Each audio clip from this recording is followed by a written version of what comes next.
I'm Rick Smith, and this is Labor History in 2.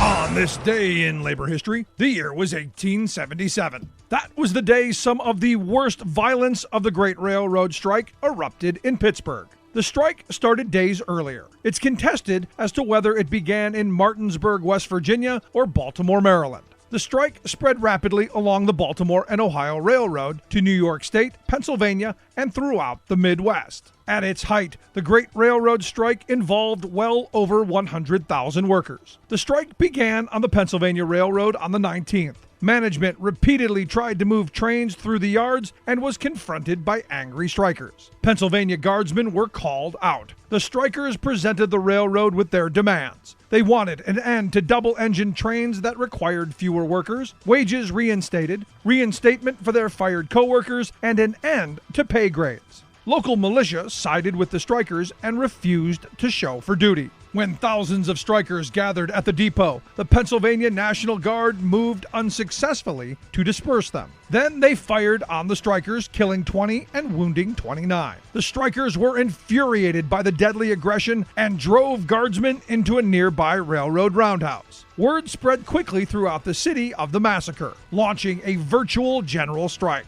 Workers began seizing arms wherever they could find them. They set fires to dozens of railroad buildings, burned down the Union Depot, destroyed over 100 locomotives, and more than 1,000 freight and passenger cars. The next day, Guardsmen shot their way out of the roundhouse, killing 20 more as they were chased from the city. A total of 3,000 federal troops would be necessary to quell strikers' fury by month's end.